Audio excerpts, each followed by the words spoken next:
Atomic Heart 2 has been officially announced during Summer Game Fest 2025 with a planned 2026 release on PC. For those of you who don't know what Atomic Heart is, the first game was extremely popular mainly because of the robot girls, but also because of the intriguing story, engaging combat. It was a blend of futuristic technology and familiar Soviet imagery, Soviet era sci-fi setting, and people actually took a liking to the major. Crispy critters. Crispy critters. It's gonna turn into a crispy critter if I stay in here too long? Freaking critters. Crispy critters. Crispy critters. Crispy critters. Now I gotta deal with another crazy ass lock. Fuck, I'm a magnet for annoying bullshit. Although in my opinion the ending was disappointing, the DLC definitely made up for all the bad writing, kind of clarified all the lore a little better, and the second game seems to be promising, featuring brand new and familiar characters, new threats, more freedom in the world, diverse geopolitical regions as the game expands beyond the Facility 3826, showing the aftermath of everything that took place in the first game, the robot uprising and AI takeover. The sequel is also going to offer a deeper RPG experience with the living world filled with various activities and choices that impact the story. So the second game seems like it has a lot of potential. I never disliked the first game. I played through the entire thing and really like Mundfish as a studio. Their art direction is insane. It's just something different. A lot of people picked it up, willing to give it a chance even if it's just for a few hours. But a lot of people had mixed feelings about the first game. But after Mundfish taking in feedback and coming out with the second game and people overlooking the trailer, they're actually willing to give Atomic Heart a second chance. I think the second game might just do better than the first.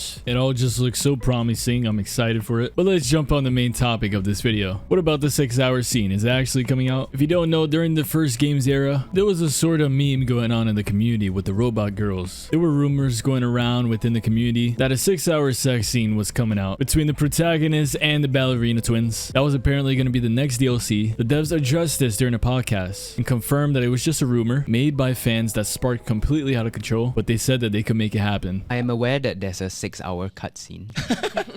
Can you please give us a bit of preview on what that's about?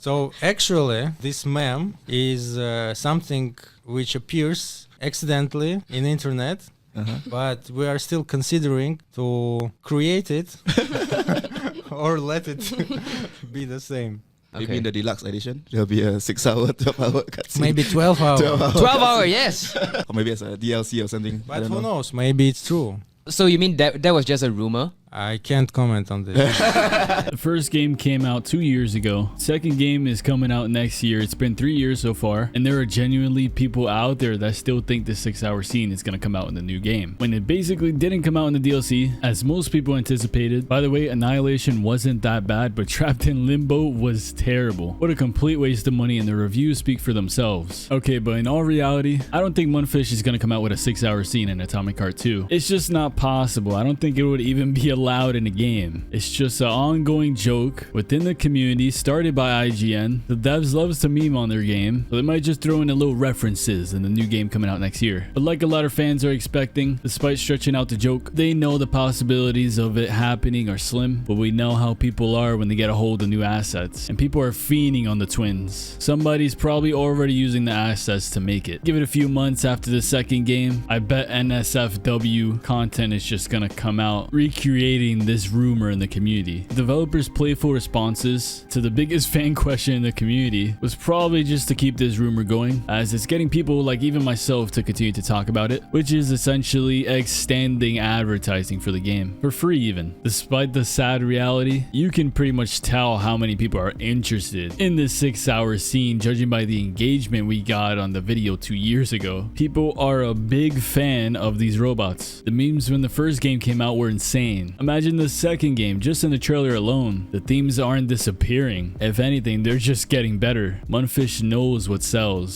So I don't know, maybe they'll actually make it happen. They know the majority of their community are gooners straight up. But putting all that aside, this is genuinely a good series. I like the first game even though at times it got a little weird. Laser protection. Oh, so brutal. I'm shaking.